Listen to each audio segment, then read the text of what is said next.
नमस्कार प्रेक्षको, C news Pune वृत्तदर्शनमध्ये आपलं स्वागत. पुणे शहरामध्ये होर्डिंग पॉलिसी कशा प्रकारे असावी या बाबतीमध्ये सध्या चर्चा चालू आहे.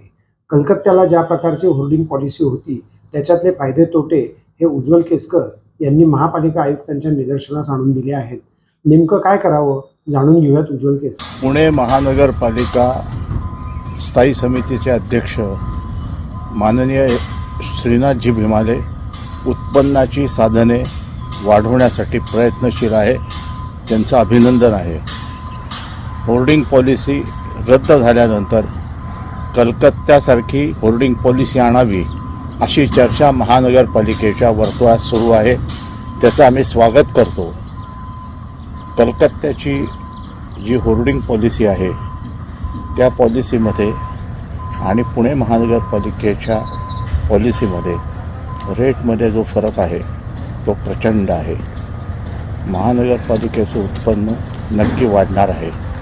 आत्ता आपल्याकडे 111, 222 रुपये द्यायला देखील होर्डिंगवाले तयार नाहीत आणि इथं तर साधारणतः 600 रुपयाचा रेट आहे.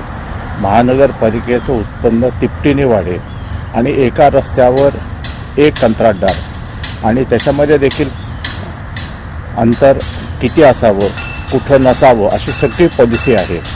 ती जर पॉलिसी पुण्यामध्ये इम्प्लिमेंट केली तर मेट्रोला देखील स्वतंत्रपणे जाहिरात करता येणार नाही, PMLला करता येणार नाही. सगळं उत्पन्न महानगरपालिकेला 50% शेअरिंगमध्ये मिळेल. मला असं वाटतं की या पॉलिसीच्यासाठी तातडीने स्थायी समितीच्या अध्यक्षांनी, महापौरांनी, सभागृह नेत्यांनी आग्रही राहावं ही विनंती. या संदर्भातले तपशील त्यांना आम्ही ईमेल केलेले आहेत. आयुक्त साहेब, आपणही पुढाकार घ्या.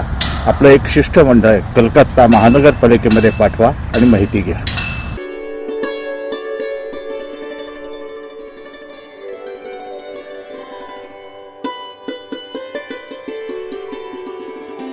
आला आला उन्हाळा आला. आता आपल्या प्रकृतीची काळजी घेण्याकरता युनायटेड फार्मसीचा गुलकंद उपलब्ध झाला.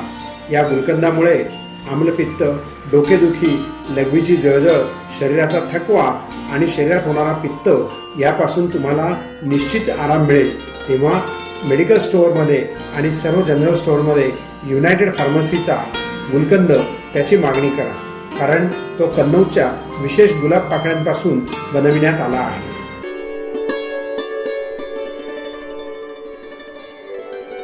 नमस्कार प्रेक्षको, सी न्यूज पुणे वृत्तदर्शनमध्ये आपलं स्वागत. संपादक डॉक्टर शैलेश गुजर. 10वीचा निकाल यावर्षी अपेक्षेप्रमाणे मे महिन्यात लागला आणि त्यामुळे आता यापुढेही ॲडमिशन प्रक्रिया जी आहे ती व्यवस्थित होईल असं जाणवत आहे. कारण 10वी आणि 12वीचे निकाल जर मे महिन्यातच लागले तर जून-जुलैमध्ये ॲडमिशन प्रक्रिया पूर्ण होऊन विद्यार्थ्यांचा जीवनातला मेजर कालखंड आणि त्याचा वेटिंग पिरियडही कमी होऊ शकतो. आज 10वीच्या या परीक्षेमध्ये नेहमीप्रमाणे मुलांनी त्याच्यामध्ये बाजी मारणं अपेक्षित इतके वर्ष असायचं, पण गेल्या काही वर्षातला ट्रेंड पाहता मुलींनी त्यामध्ये बाजी मारलेली आहे आणि मुलींनी ही बाजी मारली त्याला सुरुवात झाली सावित्रीबाई फुल्यांपासून आणि तीही पुण्यातून. म्हणून SSC बोर्डाच्या या एकंदरीत निकालाविषयी डॉक्टर त्रिगुण कुलकर्णी यांनी दिलेली ही माहिती. आपण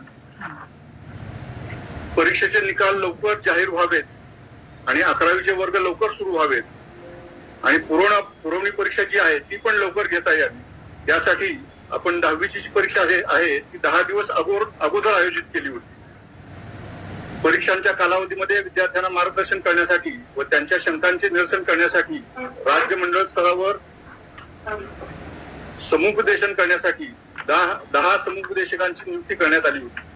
त्याचप्रमाणे प्रत्येक विभागीय मंडळ स्तरावर जिल्हानिहाय समुपदेशकांची नियुक्ती करण्यात आली होती. तसेच राज्य मंडळ आणि 9 विभागीय मंडळामध्ये नियंत्रण कक्ष आपण कार्यरत केला होता आणि त्यामार्फत हेल्पलाईन सुविधा उपलब्ध करण्यात आली होती. माध्यमिक शालांत परीक्षा म्हणजे 10वीच्या परीक्षेसाठी फेब्रुवारी-मार्च 2026 करता एकूण 64 विषयासाठी परीक्षा घेण्यात आली. तसेच मराठी, इंग्रजी, हिंदी, गुजराती, उर्दू, कन्नड, सिंधी, तेलुगू या 8 भाषांमध्ये विद्यार्थ्यांनी मंडळाकडे नोंदणी केली होती. फेब्रुवारी मार्च 2026च्या परीक्षेमध्ये प्रात्यक्षिक, तोंडी आणि अंतर्गत श्रेणी इत्यादी परीक्षांचे गुण हे पोर्टलवर ऑनलाईन पद्धतीने भरून घेण्यात आले होते. त्याचबरोबर 10वी परीक्षेत प्रविष्ट झालेल्या खेळाडू विद्यार्थ्यांचे क्रीडा प्रस्ताव हे क्रीडा विभागाकडून ऑनलाईन पद्धतीने स्वीकारण्यात आले. तसेच कला, एनसीसी, स्काउट गाईड या क्षेत्रात सहभाग प्रावीण्य प्राप्त सवलतीच्या गुणांचे प्रस्ताव देखील ऑनलाईन पद्धतीने आले होते. आपण परीक्षा प्रत्यक्ष घेत असताना जे कॉपीमुक्त अभियान राबवलं गेलं ते सगळं आपल्याला माहित आहे. त्याबद्दल मी परत आपल्या समोर त्याचा उल्लेख करत नाही. आता प्रत्यक्ष निकाल जो आहे त्याच्यामधल्या ठळक बाबी मी आपल्या समोर सांगतो. या परीक्षेसाठी राज्यातील पुणे, नागपूर, छत्रपती संभाजीनगर, मुंबई, कोल्हापूर, अमरावती, नाशिक, लातूर आणि कोकण या 9 विभागीय मंडळामधून 15,55,026 विद्यार्थ्यांनी नोंदणी केली होती. पण 15,42,472 विद्यार्थी परीक्षेसाठी प्रविष्ट झाले होते. त्यापैकी 14,20,486 विद्यार्थी उत्तीर्ण झालेले. ही उत्तीर्ण होण्याची टक्केवारी ही 92.09 आहे. त्याचबरोबर या परीक्षेत राज्यातील 9 विभागीय मंडळामधून एकूण 28,825 विद्यार्थी हे खासगी म्हणजे फॉर्म नंबर 17 भरून प्रविष्ट झाले होते. त्यापैकी 22,003 विद्यार्थी उत्तीर्ण झालेले आहेत. ही टक्केवारी 76.33 आहे. त्याचबरोबर पुनर्परीक्षणार्थी जे आहेत ते 28,867 विद्यार्थी प्रविष्ट झाले होते. त्यापैकी 9,757 विद्यार्थी उत्तीर्ण झालेले आहेत. ही टक्केवारी 33.79% आहे. आपल्याला नोट्स द्यायला लागलेत, डिटेल्स आपल्याला मिळतील सगळे. म्हणजे या परीक्षेत राज्यातील 9 मंडळामधून नियमित, खासगी, रिपीटर्स सगळ्यांनी मिळून जी नोंदणी केली होती ती 16,164 होती. त्यापैकी 14,52,246 विद्यार्थी उत्तीर्ण झालेले आहेत. ही टक्केवारी आहे 90.75. एकूण 9,912 दिव्यांग विद्यार्थी प्रविष्ट झाले होते. त्यापैकी 9,042 विद्यार्थी उत्तीर्ण झालेले आहेत. ही टक्केवारी 91.22% आहे. सर्व विभागीय मंडळातून नियमित विद्यार्थी जे आहेत त्याच्यामध्ये कोकण विभाग टॉपवर आहे. 1 नंबरला कोकण विभाग आलेला आहे. त्यांची टक्केवारी आहे 97.65%. आणि सर्वात कमी निकाल हा छत्रपती संभाजीनगरचा लागलेला आहे. तो 88.41% आहे. एक आनंदाची बातमी अशी आहे की जेवढ्या मुली बसल्या होत्या त्यांची टक्केवारी पास होण्याची, उत्तीर्ण होण्याची ही 94.96% आहे. तर मुलांच्या बाबतीत ती 89.56% आहे. म्हणजे यावेळेस मुलींनी बाजी मारलेली आहे.